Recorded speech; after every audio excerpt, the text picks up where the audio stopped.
क्या हम बिहार में उस बड़प्पन के साथ खड़े नहीं हो सकते? क्या दिल नहीं दिखा सकते? जबकि मैंने कई बार नीतीश जी को अपना प्रयास किया कि हमारे नेता भी प्रयास किए, हमारे लोग भी प्रयास किए कि हम लोग चाहते हैं कि आपको जो अच्छा लगे, जिस रूप में अच्छा लगे, हम लोग चाहते हैं महागठबंधन का हिस्सा हों। आप राजा हैं, तय आपको करना है, आपको जरूरत है किसकी की नहीं है। वैसे तो मैं लगातार बिहार के हर जगह, हर क्षेत्र में, हर घर में हूँ। मैं लगातार, यदि इंडिविजुअल आप लीडरशिप की बात और किसी की करिएगा तो इंडिविजुअल व्यक्ति, आज पप्पू यादव पर कोई जाति का ठप्पा नहीं है, पप्पू यादव पर हिंदू मुसलमान का ठप्पा नहीं है, बेईमानों का ठप्पा नहीं है, पप्पू यादव पर किसी भी तरह के आवाज़ देने से पीछे हटने का ठप्पा नहीं है। थूक छटा हुआ व्यक्ति जिसको पार्टी को तोड़ दिया, भगा दिया, कुशवाहा जी हों, चाहे चिराग जी हों, चाहे जिनका हो, चलिए उन्होंने एक प्रयास तो शुरू किया। 14-24 में चुनाव जीतने के लिए नेक टू नेक एनडीए ने जिस तरीके से लगातार, चाहे यूपी में निषाद का मामला हो, चाहे पटेल का मामला हो, चाहे यहाँ मांझी जी का मामला हो, चाहे किसी अन्य का मामला हो, हर मामले में एक कदम प्रयास करने का सीट टू सीट एनडीए ने कोशिश की। मैं हमेशा, चाहे दंगा का मामला हो और जब भी महागठबंधन पर हमला हुआ, तो पप्पू यादव एक ऐसा छोटा आदमी है, मैंने हमेशा एनडीए और पीएम और बीजेपी पर सबसे ज़्यादा हमला करने की कोशिश हमने की, उसकी गलतियों के खिलाफ। आप मेरा ट्विटर्स देख लें, मैं पुलवामा हुआ 15 को ट्वीट किया, करवाया गया। गोधरा हुआ मैंने तब ट्वीट किया, करवाया गया। केरला स्टोरी आई तब मैंने कहा कि ये स्टोरी ही गलत है। कश्मीर फाइल आए तब मैंने ट्वीट किया था और बताया कि कश्मीर फाइल में किस चीज़ को जोड़ा गया है। फिर आदि पुरुष आया, मैंने तभी कहा कि ये गाली गलौज उस रामायण के युग में नहीं था जो आज ये हनुमान से गाली दिलवा रहे हैं। जो शब्द, जब वो शब्दावली ही नहीं थी तो आज ऐसी गाली कैसे? तो हमेशा मैंने चैलेंज किया है इन गलत तरीके की चीज़ों को। हमेशा मैं महागठबंधन और बिहार के विपक्ष के रूप में मैं हमेशा खड़ा रहा। जब भी कोई बारी आती है तो विपक्ष की भूमिका में 17 साल के बाद बीजेपी पहली बार राजनीति करने के लिए पूरी ताकत लगा के 2000 आदमी नहीं जुटा पाए और एसआईएस को गार्ड को बुलाना पड़ गया और उसके बाद मिर्ची गुर्दी सबका उसको सहारा लेना पड़ गया और उसके बाद उसने डोमिसाइल मुद्दे पर कोई बात नहीं की। तेजस्वी तेजस्वी तेजस्वी तेजस्वी। अब एक व्यक्ति अब मैं लगातार इस मामले में प्रयास किया। पहले भी इन्होंने बैठक की और भी लोगों को बुलाया, मैंने फिर दोबारा आज बैठक हो रही। मुझे लगा कि आखिर जो व्यक्ति सबसे ज़्यादा प्रखर हो एनडीए के करतूत के खिलाफ, जो व्यक्ति सबसे ज़्यादा प्रखर हो बीजेपी और बीजेपी के नेताओं के कुकर्म और कुकृत्य के खिलाफ, उसके तरीके के खिलाफ, जो कंप्लीट डेमोक्रेसी और आर्थिक आज़ादी के सवाल पर, इंडियन संविधान के सवाल पर और इतिहास के सवाल पर लगातार सबसे ज़्यादा बात रखता हो बिना जाति धर्म के मजहब के, आखिर क्या कारण है कि जब मैंने कई बार लालू जी से भी हम मिले और तब भी ये बात हुई कि तेजस्वी जी बैठेंगे करेंगे, आखिर कौन, क्या कारण है? मैंने कई बार कहा कि ये चुनाव 2025 का नहीं है। यदि किन्हीं के मन में यह सवाल है कि 2025 के चुनाव को देखते हुए मैं कोई राजनीति करूं, तो आज जब कांग्रेस ने बड़ा दिल दिखाया है 2000 अपने, चाहे ममता दीदी इतना ज़्यादा परेशान होने के बावजूद कांग्रेसी लोकल इकाई क्या नहीं कहा, तब ममता दीदी साथ में है। लोकल इकाई दिल्ली की क्या नहीं कहा, तब उन्होंने बड़ा दिल दिखाया अरविंद केजरीवाल जी को। लगातार कांग्रेस से राहुल गांधी जी ने जिस तरीके से बड़प्पन और दिल दिखाया है, क्या हम बिहार में उस बड़प्पन के साथ खड़े नहीं हो सकते? क्या दिल नहीं दिखा सकते? जबकि मैंने कई बार नीतीश जी को अपना प्रयास किया कि हमारे नेता भी प्रयास किए, हमारे लोग भी प्रयास किए कि हम लोग चाहते हैं कि आपको जो अच्छा लगे, जिस रूप में अच्छा लगे, हम लोग चाहते हैं महागठबंधन का हिस्सा हों।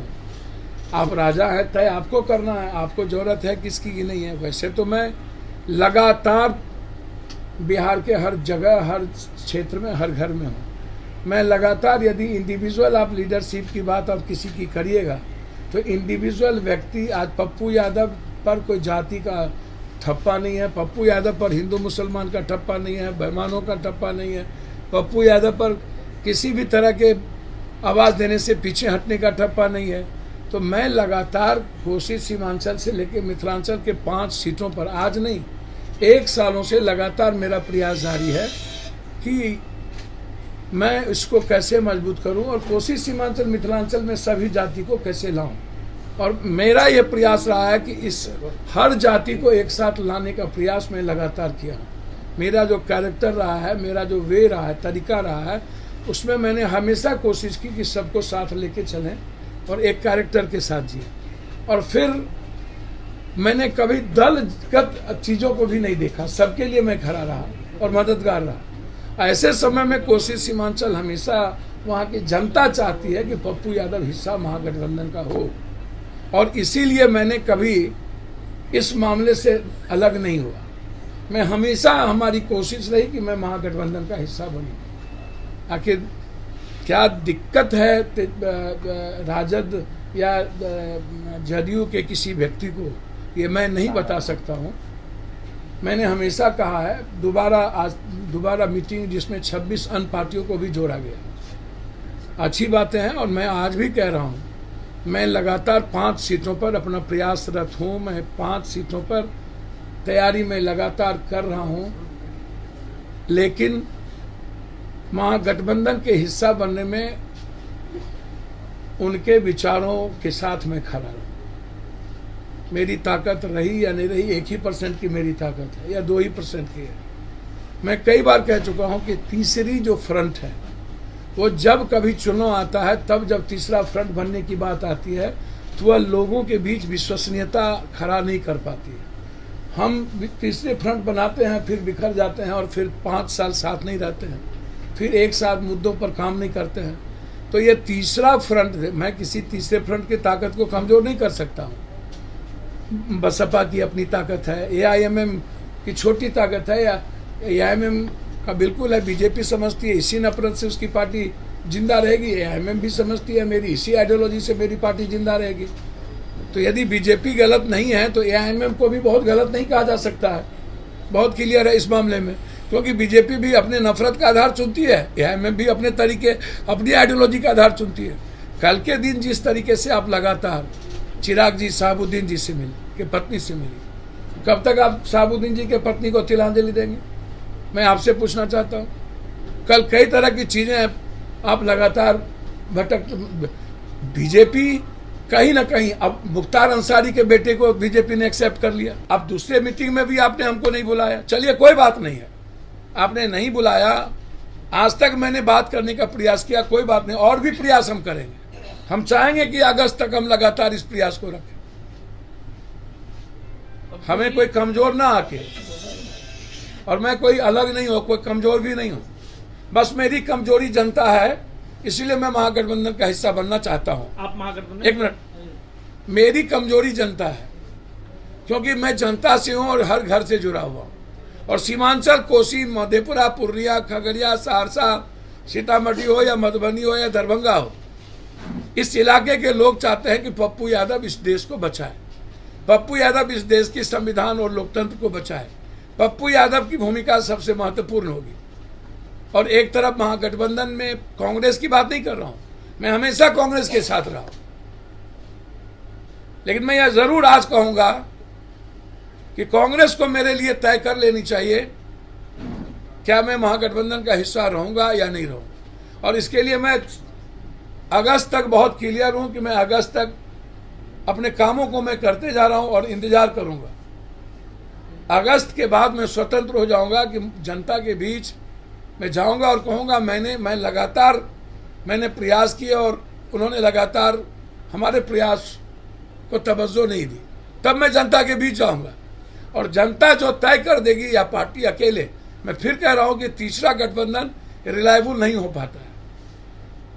बहुत सारे गठबंधन है तो साथ लड़ा जा सकता है, लेकिन रिलायबल नहीं होता है।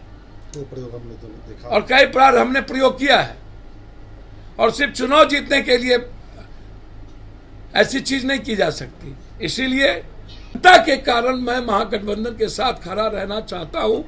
जो मेरी आइडियोलॉजी है, उस आइडियोलॉजी के कारण महागठबंधन के साथ खड़ा रहना चाहता हूं। मेरी ताकत 2 या 3 सीट की है, हो सकता है कल आइडियोलॉजी